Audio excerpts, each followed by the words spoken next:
What's going on, folks? My name's George Gamble from Premier Sports Plays and SBR Sports Picks. I'm going to talk you through Euro 2020 matchups throughout the tournament right here on the Mayo Media Network. Yes, I know we're in 2021, but we're sticking with the branding for Euro 2020. Now, too much has been spent on flags, posters and what have you to change it now.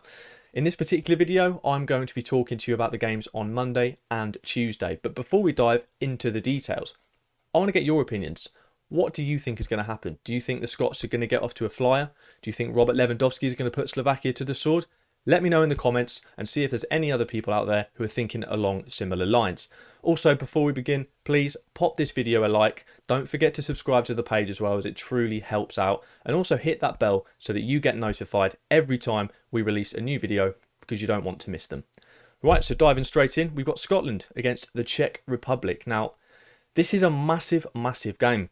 It's a huge game because, you know, England and Croatia are the worthy favourites in this group to occupy the top two positions, but third place could yet be enough to advance to the round of 16. And that's something Scotland have failed to do in their previous two European Championship appearances. But if Steve Clarke's side can pick up 3 points at Hampden Park on Monday, it would put them in an excellent position, going into that game with England at Wembley. They've scored the opening goal before the 30th minute in their last 3 games, where they've won 2 and drawn 1 of those, and the Scots are going to look to start well here on home soil. The last 4 head-to-heads between these two also saw Scotland score before half-time, and that's something they'll strive to achieve again, because they really want to get off to a good start. The Scots ended their preparations on a high note as they managed a 2-2 draw away to the Netherlands, and also recorded a 1-0 win over Luxembourg. And Scotland have managed to score in their last 9 games. You know, they've got a very good side. They've got a lot of quality players in there, and I do think they get underestimated quite a bit. But of those 9 games, Scotland have conceded in 4 of them, and the sides who didn't score were Malta, Slovenia, Lithuania, Slovakia and the Faroe Islands. So, no, sides who don't have that much quality going forward anyway. But yeah, Scotland at Hampden Park, their ancestral home, possess a pretty good record. In fact, they're unbeaten in 76% of the games that they've played there. So they've won 135, drawn 63 and lost 60 as well. Looking at the team news, Shea Adams and Lyndon Dykes operated as the front 2 against Luxembourg last time out, and that's expected to be the case for this match as well. Meanwhile, Kieran Tierney and Andrew Robertson and Scott McTominay and John McGinn, they're all guaranteed starters. They are excellent players, playing at a very high level. Chelsea's Billy Gilmore is an option in the middle of the park as well, but Callum McGregor should join Premier League duo McTominay and McGinn in that midfield, I think. Looking at the Czech Republic, they'll also certainly have their eyes on a position in the knockout round of the competition, and they're going to view this clash with Scotland as key to their chances of progression. It's difficult to know exactly what to expect from the Czechs this summer, really, as they can be quite inconsistent. They drew with Belgium in a 2022 World Cup qualifier back in March, and that's an indication of their credentials, but then they often follow that up with losses or draws to lower sides. It's quite hard to tell what kind of Czech team are going to turn up, but they can't afford to slip up at Hampden Park, as they finish with successive games against group favourites England and Croatia, so this game is pivotal. But the Czechs have played out just 1 draw across the last 4 years. So a winner appears likely here, in my opinion. The first goal could therefore be critical, especially as the side netting first has gone undefeated in 12 of Czech Republic's previous 14 games. Looking at the team news for the Czechs, West Ham United duo Vladimir Koufal and Thomas Souček, they're certainties to feature in this particular game. Meanwhile, Bristol City's Thomas Callas looks like he'll operate in the middle of the defence. Lucas Provod, I think I've pronounced that correctly, he's been ruled out of the competition due to a knee injury, unfortunately, meaning that there is a spot in midfield to fill, with Alex Kral expected to line up alongside Souček. Derrida, he's the captain and the most experienced player in the squad. He'll be starting in the starting 11, and while Bayer Leverkusen's Patrick Schick, who's struck 11 times at international level, is expected to get the nod over Burnley's Matai Vidra to feature in the centre forward spot as well. So kind of looking at the analysis between these two really and how I think the game's going to pan out. Like I said, Scotland possess an excellent record at Hampden Park, and they do have some real quality in their side, and I think that's going to prove pivotal in this game. It's an excellent opportunity for both of them, as we've already mentioned. It's a good chance for them to make a claim for the qualification, and whilst it'll more than likely be a cagey affair, I think we're in for a cracking atmosphere, a good game to boot, and I think having fans there, I think that could prove the difference as well. How good is having fans back? But yeah, the Czechs, like we said, they rarely draw any games, and so I do feel a winner is likely here. And Scotland have scored in their last 9 straight games and have opened the scoring in the first 30 minutes in their last 3. I do give Scotland the edge here. And like we said, the side netting first has gone undefeated in 12 of Czech Republic's previous 14 games. So for me, kind of looking at the prices and was looking on DraftKings, for me, Scotland draw no bet at -107 is the standout for me here. So, if somehow they do play out a draw, we get our stake back. Basically, we just don't want Czech Republic to win. If Scotland can get the win here, then obviously we're in profit. And they've got everything going for them. They've got quality in the side. They've really got the atmosphere going there. There's been a huge build-up for Scotland. They're absolutely buzzing that they're in this tournament. I don't think that can be underestimated here. Scotland have got everything they need to get off to a flyer in this group against the Czech Republic. So my fancy would be for Scotland to win. So I'm going with the draw no bet to kind of play it a little bit safer here. But yeah, I do fancy Scotland. Next up, we've got Poland going head-to-head with Slovakia. So I'll look at Poland first. They're in a grim run of form coming into Euro 2020, but they do kick off against obviously the outsiders of Group E, Slovakia, in St. Petersburg. Their only win this year is come against lowly Andorra. So the pressure is on the manager Paulo Sousa to start with a win in the Russian capital. But the current team is quite obviously it's built around the reigning World Player of the Year, Robert Lewandowski. He is fantastic. And many kind of expect Poland to emerge behind the favourite Spain in a very tight group purely for that factor alone. If you've got Robert Lewandowski in your side, you always stand a chance. He is just absolutely lethal. But yeah, this match could prove very decisive. As following this, they face off against an experienced and organised Sweden outfit. And then follow that with a match against a new-look Spanish side. So it just gets tougher for them, really. So they really need to get off to a win here.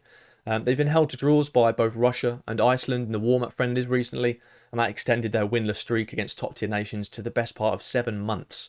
So, as we've said, they're really not in a good run of form coming into this one. But yeah, a nation of 38 million football fanatics will be depending on Robert Lewandowski as the Bundesliga's most deadly striker, and they're going to be relying on him, to help them reach that round of 16. Despite poor results this calendar year, though, they've still managed to score in all of their previous 5 games. The problem is they've conceded in 4 of those and conceded 2 or more in 3 of them as well. The problem isn't necessarily going forward; it's at the back. But and looking at it as well in their last sort of games, both teams have scored in 5 of their last 6 international matches. Falling behind here, though, I feel for Poland could be disastrous, absolute disastrous. Poland have never scored more than 1 goal in their 11 games at a European Championship, and it's weird to say, Robert Lewandowski, the most lethal striker. But they struggle for goals, and I think it's mainly because of the service. Robert Lewandowski is the main man of that side, and I know times gone by we've had some very excellent players to kind of complement him, but those times have gone, and the rest of the Poland team, with all due respect, it's a little bit average in comparison to Lewandowski. But yeah, none of Poland's previous 11 European Championship games have seen the game witness 3 or more goals. So I'm expecting a very tight, low-scoring game in this one. But looking to Slovakia, doesn't get much better, to be fair. But still, they've progressed to the round of 16 stage in both of their previous major tournament appearances, and that was the 2010 World Cup and Euro 2016. But the Slovaks have failed to win their opening games, drawn 1 and lost 1. So a slow start again here may not be the end of the world for them. They do tend to pick it up, but everything here is just screaming on the unders. I don't see many goals in this game, but Slovakia are extremely inconsistent, since the qualifiers ended over a year ago. Their form has been largely underwhelming. They've won only 2 of their last 13 matches within 90 minutes, whilst dropping 4 points against Cyprus and Malta at the start of their World Cup qualifying campaign in March. And though they did subsequently spring a surprise by turning over Russia in a back-to-the-wall win on home soil, it still doesn't fill you with confidence that they're able to kind of drop points against lowly sides, when they come up against teams with any kind of quality that they struggle. But they do have one of the best centre-halves at this tournament in Milan Skriniar, and he'll be tasked with obviously stopping Lewandowski and keeping him quiet. But he's a brick wall, and he helped Inter Milan keep 15 clean sheets as they stormed to the Scudetto this season. So kind of looking at it, I was trying to look at potentially Poland under 1.5 team goals, but there's just no value in this game. It doesn't represent value, and obviously when you're picking out sports bets, you want to go with value. But if I was forced to choose a side to win, for those of you on the pick and pools, I'd definitely pick Poland. I would pick them to win. Slovakia have won once in their last 5, and Poland just has a little bit more quality, and they do have a habit of scoring at least once in those games. And the question is if Slovakia can kind of actually get a goal against Poland. So yeah, for me, I'd probably pick Poland. But in terms of an actual other bet, this one is a no bet for me. Finally, rounding off the Monday action, three-time European Championship winners Spain kick off their Euro 2020 journey against Sweden in Seville. This is one that I'm really looking forward to. I love Spain, love watching them, and it's going to be interesting to see how they get on with the somewhat new look side under Luis Enrique. But looking at Spain, this, the Estadio, I'm going to try and pronounce this one, my Spanish is not on point. Estadio de la Cartuja will become the first Spanish venue to actually host an international tournament since the 1982 World Cup. They're three-time European champions, and they're making their 7th successive Euro final appearance. But just kind of looking away from the sporting side of things in terms of stats, Seville is one of the hottest places on the planet at this time of year. Even though this game is going to be played at 8 p.m. UK time, it's still set to be around 86 degrees Fahrenheit, or for those of you who do Celsius, that's about 30 degrees. So it's going to be stifling. And I think that could play a key part here. But looking at the stats, Spain have netted 12 goals across their final 2 Euro 2020 qualifiers. La Roja certainly have the momentum to claim a 3rd Euro title in 4 editions. None of Spain's last 12 victories, though, at these finals have seen them concede inside the opening 30 minutes. They're very good at keeping things tight. Obviously, I know usually they kind of have Sergio Ramos, who's just an absolute colossus at the back, but they're going to be without him. But I'll go more into the team news a little bit later on. They've scored in 10 of their last 13 international games, only failing against Ukraine and Portugal twice.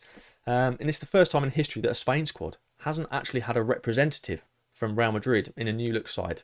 The fact that Real Madrid don't have a single player in the Spain squad is very surprising. Obviously, I'd say it's slightly fortunate or unfortunate, depending on what side you're on. Sergio Ramos would have inevitably been in that team, but he's missed the majority of the previous season through injury. He's not fit, so it's not surprising. But it's going to be interesting to see how this Spain side, carries themselves and how they look without any Real Madrid players in there whatsoever. Interestingly, despite being allowed 26 players to choose from, Enrique's only opted 24 players for this tournament. And he did say, I want to choose players that I think are actually going to be involved. I don't want to bring passengers. These 24 will all be playing and will all help us in our aim to win the title. So it's going to be interesting to see how that pans out. Particularly, surely you want to take as many players as you can, just in case of injuries and what have you. And Spain haven't exactly had it. Spain, they've not been fortunate in terms of injury. Even just before this tournament started, they've been affected by COVID. As Sergio Busquets, who's been holding that Spanish midfield for God knows how many years, he's been brilliant. He's been a mainstay in that side. But he tested positive, as did defender Llorente. But the good news is Llorente has since tested negative and is now back in training. And allegedly as well, they're all been vaccinated, so they're all going to be fit and raring to go. But because of COVID, it meant Enrique had to play their under-21s in their final warm-up game with Lithuania, but they still did quite well. They still did very well. But they've lost just once in their last 24 games.